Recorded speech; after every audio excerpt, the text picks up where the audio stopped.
Ah bah c'est clair que si vous me cachez une partie des informations, c'était difficile à comprendre. Donc là, tout devient un peu plus clair grâce à cet épisode, je remercie. Ça se centre en termes de flashback sur Jafar. Jafar qui était un pauvre gamin des rues qui, d'après ce qu'il a dit, a été un bâtard du sultan qu'il a lâché. Et alors comme par hasard, je dis bien comme par hasard, enfin il croise le chemin d'une espèce de sorcière, Amara, il me semble, je sais plus, on dit son nom rapidement une fois dans l'épisode. Donc voilà, une sorcière qui part faire ses courses et que tout le monde craint, tout le monde évite son regard, tout le monde se cache et tout, mais lui il a décidé de lui faire face et elle ne fait rien. Et étonné de l'avoir vu faire un petit tour de magie, le petit tour de magie en question était qu'elle a fait apparaître une pièce de monnaie, hein, voilà, super tour de magie qu'elle a fait, et il décide de la suivre jusqu'à chez elle et de lui demander de lui apprendre la magie. Voilà, de la magie noire, parce qu'il veut se venger du sultan et d'Agraba, les gens qui l'ont vu de haut, qui l'ont rabaissé, tout ça, tout ça. Alors, on voit pas ça se faire dans l'épisode, peut-être que ça se fera, peut-être qu'on le verra se venger du sultan avec sa magie, ou peut-être que j'en sais rien, peut-être que le sultan a une super bonne garde, et même avec des sorciers puissants, ça marche pas très bien, il faut aller plus loin que ça. Et donc voilà, les années passent. Il y a une scène que j'ai trouvée un peu maladroite pour rien autour de Jafar adulte. Donc on le voit discuter rapidement avec un type plutôt sympa, avec lequel il semble sympathiser un petit peu. Et puis, il apprend par Amara qu'elle l'a empoisonné. Et donc, mais elle fait ça parce qu'ils ont besoin de son foie pour apprendre un nouveau sort puissant et tout. Et si Jafar laisse ça se faire, il pourra aller plus loin dans la magie noire. Mais s'il laisse pas ça se faire, eh ben, il pourra être gentil, mais ça pourra pas, il pourra pas progresser plus que ça. Et donc, on montre Jafar avoir un petit peu de, c'est ça, avoir un petit dilemme là, montrer qu'il a encore un petit côté gentil pour dire qu'au final non, je le laisse crever. Et j'ai pas compris l'intérêt de cette scène. Et j'ai pas compris l'intérêt de le présenter comme ça en fait. Est-ce qu'ils essayent de montrer que Jafar n'est pas un enfoiré fini et qu'il avait une part de bonté à un moment donné mais qu'il l'a laissé filer. Je veux dire, c'était pour cette petite scène de 2 minutes de rien du tout qui n'apporte rien et j'ai le sentiment que ça va pas aller plus loin que ça. C'est quoi l'intérêt? Pour moi, c'était quoi l'intérêt de cette scène? Je comprends pas très bien. On aurait juste pu dire que ouais, il a été d'accord pour ça, il est déjà pourri jusqu'à la moelle et puis voilà, et ça aurait été tout aussi bien. Donc ouais, il commence à apprendre la magie noire élevée avec Amara et elle finit par lui parler d'un espèce de grand sort puissant qui nécessite 3 génies. Les 3 génies, hein, pas 3 génies, les 3 génies. Donc ça sous-entend clairement, en tout cas c'est clairement sous-entendu au fil de l'épisode qu'il y a 3 génies en tout au monde et qu'il y a besoin d'eux pour jeter cette espèce de grand sort qui reste un petit peu cryptique pour l'instant. Ce qui me fait me dire, qui est... Il date de quand ce livre exactement? Est-ce que c'est d'après le moment où Sydney a été libéré dans Once Upon a Time? Je dis ça parce que, mine de rien, ouais, étant donné qu'il part du principe qu'il y a 3 génies au total et qu'il faut les réunir tous les 3, bah il y en a un qui en est plus un depuis un petit moment. Et ce qui est en plus bizarre, c'est que les 3 génies sont dans différents récipients, dont une lampe et 2 bouteilles différentes. Donc ouais, ça sous-entend très clairement qu'il y a 3 génies pile poil, sans plus et tout. Et ça me fait me poser la question ouais, vous vouliez faire en sorte que ce soit raccord avec Once Upon a Time, vous êtes sûr? Oui, oui, parce que j'ai eu quelques petits commentaires un peu contradictoires là-dessus qui me disaient que, ah oui, en fait, Once Upon a Time in Wonderland, ça veut se connecter avec Once Upon a Time. Il y en a qui m'ont dit, au début, ça voulait se connecter, puis au bout d'un moment, ils ont dit, ah, c'est bon, c'est pas la peine, ça se rattachait pas assez. Je veux dire, mine de rien, à un moment donné, ils ont voulu que ça se connecte. Et je vois pas comment ils ont pu vouloir que ça se connecte en disant qu'il y a 3 génies à ce moment-là et qu'ils veulent les rassembler tous les 3 alors qu'il y en a clairement un qui n'est plus un génie, techniquement. Voilà, je dis ça, je dis rien, quoi. Cette espèce de livre ancien de sort qui demande de rassembler 3 génies, ben, dès le départ, ce sort, il est foutu. il est foutu, il n'y a plus rien à faire avec. Je sais pas, donc c'est un peu bizarroïde ce truc. Alors, enfin bref, dans une scène un petit peu plus loin, on les voit, ces deux-là, à la recherche des différents génies, différentes bouteilles de génie. Ils tombent sur quelqu'un qui avait la deuxième bouteille. Donc oui, la première bouteille qui est donc correspond à la lampe de base qu'on connaît bien. Ils l'ont pas montré. Et la deuxième, il l'apprend à un type qui nous renseigne un petit peu sur comment ça fonctionne un petit peu cette histoire de vœux. Donc en plus des 4 petites règles qui ont été dictées avant, hein, celles qu'on connaît du film, et le fait qu'on puisse pas changer le passé, ça c'est un truc qui n'a pas été dit dans Aladdin le film, mais là aussi il y a une 4e règle en plus des 3 de base, on peut pas changer le passé, je le précise, c'était dans l'épisode 2, hein, voilà. Et en plus de ça, il y a d'autres petites règles par rapport à ça, c'est-à-dire que on peut pas récupérer la lampe d'une personne qui n'a pas fini de faire ses vœux. Comme ça. La personne doit avoir fini de faire ses vœux pour récupérer la lampe. Et en plus de ça, on peut pas la tuer, cette personne-là. Si elle meurt, apparemment c'est sur mode blocage et la lampe fonctionne plus. Voilà, je ne sais pas comment... Apparemment personne n'a fait cette erreur-là, puisque les 3 lampes sont opérationnelles et on peut faire des vœux autour d'elles. Voilà, donc, mine de rien, oui, ça explique beaucoup de trucs maintenant, ça explique beaucoup de trucs. Pourquoi Jafar tient à ce qu'Alice soit là et fasse ses vœux, c'est-à-dire en fait que c'est les 3 vœux que lui a octroyé le génie, donc il les a matérialisés sous forme de cristaux parce que j'ai pas compris le principe, pourquoi il voulait faire ça, pourquoi... Je veux dire, elle a promis de pas faire de vœux, pourquoi faire en sorte d'avoir des cristaux pour faire des vœux sur elle à ce moment-là? J'ai pas compris pourquoi elle a ça au final. La logique, la mentalité des personnages ne devrait pas coller à ça, personnellement. Mais voilà quoi, le truc c'est que ces 3 cristaux de vœux correspondent à ces 3 vœux qu'elle a avec le génie. Avec le génie donc. Et Jafar ne peut pas s'octroyer les pouvoirs du génie, ses vœux, tant que Alice n'a pas fait ses 3 vœux. Là donc il veut la forcer à faire ses 3 vœux. Ok, cool. Voilà, il y a 2-3 petits trucs qui collent pas, comme je l'ai dit, mais voilà, là je comprends un petit peu mieux la raison pour laquelle Jafar veut qu'elle fasse ses vœux. Au bout de 4 épisodes, c'est pas mal, mais après, comme je dis, c'est pas mal de mettre un peu de suspense, de mettre quelque chose d'énigmatique en place, mais c'était juste, ouais, ça me turlupinait depuis le début, et là je suis bien content de comprendre plus le principe, donc ça fait plaisir. Voilà, donc il leur reste plus qu'une... lampe à chercher, mais aux grandes surprises, Jafar trahit Amara à la fin et il l'empoisonne avec une boisson magique très particulière et qui lui permettra de la transformer en espèce de serpent qui pourra alors transformer en son sceptre, le fameux sceptre serpent qu'on connaît. Donc apparemment son sceptre serpent a encore une certaine conscience d'après ce qu'on voit à la fin de l'épisode, donc c'est assez glauque quand on y pense et ça montre que c'est un bel enfoiré, ce qui me fait me redire à nouveau pourquoi avoir montré cette scène au début où il est censé avoir un dilemme moral. Je veux dire, voilà quoi, c'est un sale enfoiré à la fois dans le truc sale enfoiré. Cela étant, oui, c'était un flashback pas mal en dehors de la scène dont j'ai parlé et qui commence à bien étoffer le personnage de Jafar. Je trouve que lui donner une backstory de vengeance aussi, qui est un peu basique, faut dire ce qui est, elle est un peu basique, c'est pas ce qu'il y a de plus extraordinaire à faire. Je trouve que juste en faire un sale enfoiré mégalomane qui veut le pouvoir, ça me suffit. C'est le fait qu'il doit avoir une dent contre le sultan pour une raison X. Je dis, voilà, c'est pas sensationnel pour moi. Ça n'apporte pas grand chose de très profond, mais oui, ça reste pas mal en soi. C'était un flashback plutôt intéressant, si on ne doit pas faire la comparaison avec le Jafar du dessin animé. Dans le présent, au pays des merveilles, Alice et Will doivent se séparer en étant pourchassés par les hommes de la chenille.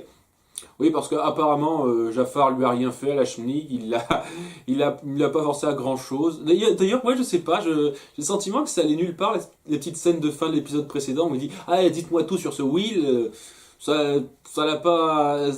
J'ai pas l'impression que ça lui a apporté grand chose. Enfin bref, quoi qu'il en soit, il finit par pousser une gueulante auprès de la Reine Rouge parce qu'elle ne lui a pas dit qu'Alice était accompagnée.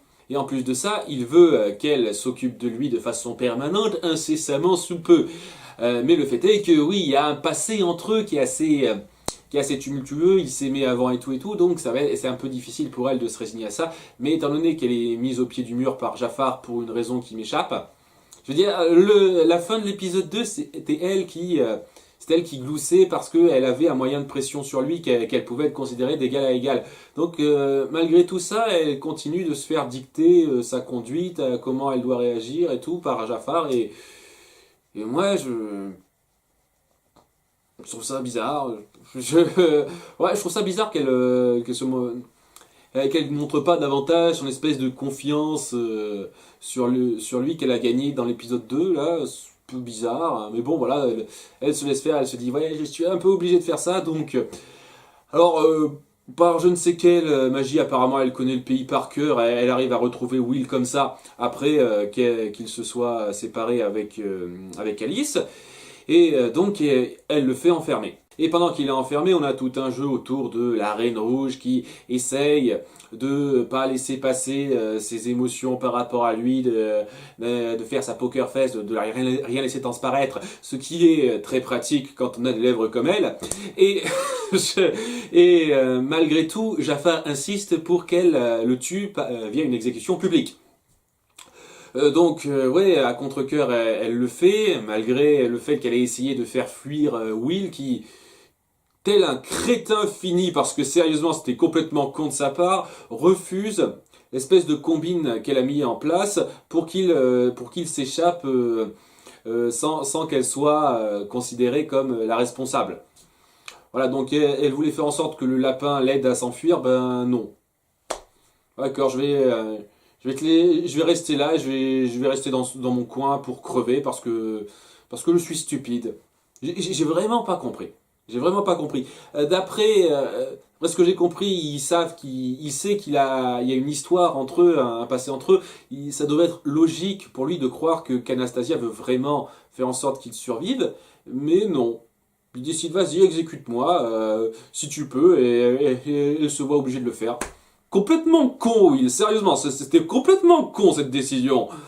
Donc, ouais, Will s'apprête à être exécuté en place publique.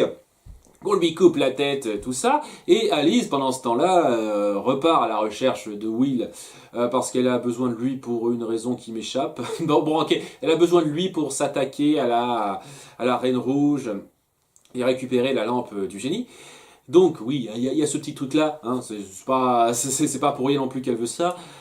Et elle finit par être rejointe par une femme, c'était une femme qui travaillait pour le compte de la chenille, et qui décide comme ça, mais vraiment comme ça, de l'aider à retrouver Will, à sauver Will de l'exécution. Cette femme s'appelle Elizabeth, et on la surnomme Lizard. Lizard, donc c'est censé être Bill de l'histoire originale, c'est ça? Enfin, du film original, je me souviens pas par cœur de tous les personnages du livre, mais c'est une interprétation qui change beaucoup de celle de départ, c'est vrai, je l'avoue. Et donc ouais, Elisabeth Lizard décide de l'aider un petit peu à s'infiltrer pour observer l'exécution. Les hommes de Jafar et de la Reine Rouge l'aperçoivent et décident de ne rien faire. Ok, parce que Jafar dit ouais, il veut voir jusqu'où elle est prête à aller. Et honnêtement, au début, j'ai trouvé que c'était légèrement con de sa part, puisque mine de rien, elle arrive à le sauver en se faisant passer pour le bourreau et tout, avec un petit peu d'action plutôt pas mal. Et je me dis ouais, c'est très con de ta part, Jafar, de le laisser s'enfuir. Mais après, j'ai vu qu'il les a rattrapés assez facilement. Ok, très bien. Et il a compris qu'elle était prête à faire beaucoup de choses pour son ami Will, avec lequel elle n'a pas tissé un lien si fort que ça, je trouve, au fil des 3 premiers épisodes, mais ok, pourquoi pas. Bon, donc, première chose qu'il fait, parce que bon, il tient absolument à lui faire faire un vœu, il l'étrangle, il menace de le tuer. Et il le fera si Alice ne fait pas un vœu incessamment sous peu. Et alors elle fait un vœu relativement intelligent en disant que si Will meurt, je mourrai aussi. C'est ça le vœu que je fais. Voilà, donc c'est ce qui force Jafar à ne pas le tuer. Voilà, il essaye ensuite de lui faire d'autres vœux, mais elle est imperméable à une séance de torture qui dure 30 secondes. Voilà, il me semblait que c'était un petit peu plus long que ça. Et écoute, Navin Andrews, tu devrais t'y connaître, tu devrais savoir que la torture c'est beaucoup plus léché que ça prend du temps, c'est quelque chose qui se prépare un petit peu, quoi. Et t'as joué à un tortionnaire dans Lost, merde. C'est quoi ce truc, au bout de 30 secondes, t'abandonnes, n'importe quoi. Vraiment n'importe quoi. Donc ouais, donc il la torture pendant 20-30 secondes, et puis il se dit, ah merde, c'est impossible, je peux rien faire par rapport à ça. Et il décide de la laisser sur une note amère en figeant dans la pierre Will. Voilà, donc il n'est pas mort, mais il est figé dans la pierre. Donc elle se retrouve un peu toute seule, oui, parce que je sais pas trop, il laisse un petit peu Lizard, Elisabeth Lizard dans son coin. Il l'a envoyé valdaguer, puis après il y prête plus attention. Et j'espère que, voilà, soit elle aura un rôle important et c'était stupide de ta part, Jafar, soit elle aura pas un rôle important et c'était stupide de la part du scénario de se forcer à l'inclure. Donc voilà, dans les deux cas, c'était un peu stupide ce passage-là, quoi. Et donc il décide, tout le monde, de laisser Alice à son sort en disant, sans l'enfermer, parce que la Reine Rouge dit elle-même, ah mais tout ceci est ta prison. Voilà, donc apparemment elle a aucun endroit où s'enfuir, elle pourra toujours être retrouvée, d'après ce qu'ils disent. Ce qui est un peu bizarre, puisque, mine de rien, dans l'épisode 3, ils voulaient savoir où était Alice. C'est le truc, quand même, me semble-t-il. Ils ne savaient pas où était Alice, c'est pour ça qu'ils ont demandé à... Enfin bref, apparemment maintenant ils pourront la retrouver quand bon leur semblera. Et si c'est pas le cas, c'était complètement stupide de votre part, Reine Rouge et Jafar, de la laisser partir après ça. Je dis ça, je dis rien. Et voilà, donc ça se termine là-dessus. Donc sur un moment très amer où Will est certes en vie et lié à Alice, mais il est figé et donc Alice n'a plus son ami très proche de cette série. Mais il y a une lueur d'espoir parce que durant cet épisode, Cyrus, le génie enfermé, a mis en place un espèce de petit sort un peu difficile à expliquer. J'ai un peu de mal. J'aurais un peu de mal à vous l'expliquer en détail, mais en gros, il a réussi à se procurer un espèce d'os en forme je sais plus ce que c'est que cette forme-là, quoi. Enfin, une espèce d'os particulier qui coupé en deux permettra un espèce de sortilège qui arrive à le faire sortir parce que ouais, les deux morceaux tiendront absolument à se réunir. Et c'est un peu bizarre expliqué comme ça. J'ai du mal à expliquer ça très clairement. C'est expliqué de façon acceptable dans l'épisode, mais quoi qu'il en soit, ce qu'il faut comprendre, c'est que il a commencé à se libérer de sa cage. Donc il y a très moyen qu'il retrouve Alice dans pas très longtemps et que on ait une nouvelle dynamique de duo et pas juste Alice et Will. Ok, donc c'est un épisode qui explique pas mal de trucs intéressants, qui a quelques moments intéressants de développement par rapport à la nouvelle situation d'Alice, jusqu'où est prêt à aller Jafar. C'est très intéressant par rapport à Jafar, mine de rien, parce que là, je vous l'ai déjà dit, je trouvais que Navin Andrews se restreignait trop. Là, il commence à être vraiment intéressant en tant que méchant. Ça vaut clairement pas le Jafar du film animé. De toute façon, il n'y aura pas grand monde qui vaudra le Jafar du film animé, je vous le dis tout de suite. Mais voilà, là ça commence à prendre forme, Jafar commence à avoir une vraie personnalité assez trempée, plutôt prenante. Donc c'est sympa, à ce niveau-là ça commence à être sympa. Ouais, l'espèce de passé un peu tragique autour de Will et la Reine Rouge et pas... Ils essayent de garder ça un petit peu mystérieux avec leurs interactions, et leurs interactions sont pas trop mal, enfin, par rapport à Will, je maintiens que la Reine Rouge n'est pas super bien jouée, mais voilà, quoi. Le fait qu'on essaye de montrer la Reine Rouge restreindre ses sentiments pour pas perdre sa place, sachant que à nouveau, je comprends pas pourquoi elle tiendrait absolument à obéir à tous les ordres de Jafar, alors que... Ouais, mais bon, on sent que elle a beaucoup de sentiments pour Will, mais qu'elle tient quand même davantage à sa position. Voilà, donc c'est pas mal de montrer que c'est pas juste une méchante qui veut le pouvoir, ni qu'il y a quand même un petit peu plus de complexité derrière, hein, même si à nouveau le jeu d'acteur est un peu à revoir, mais sinon, ouais, c'est pas mal à ce niveau-là. Il y a pas mal de trucs intéressants et ça en fait, je trouve, un épisode pas trop mal. Avec tous les trucs qui sont pas du tout en accord avec la série de départ Once Upon a Time. Je crois que plus ça ira, moins je vais essayer de faire la logique. Au bout d'un moment, ouais, je vais plus trop faire la logique, je vais juste prendre cette série dérivée telle qu'elle, sans prendre en compte la continuité avec la première. Mais voilà, si vraiment il faut juste regarder cette série telle qu'elle, voilà, c'était pas mal comme épisode.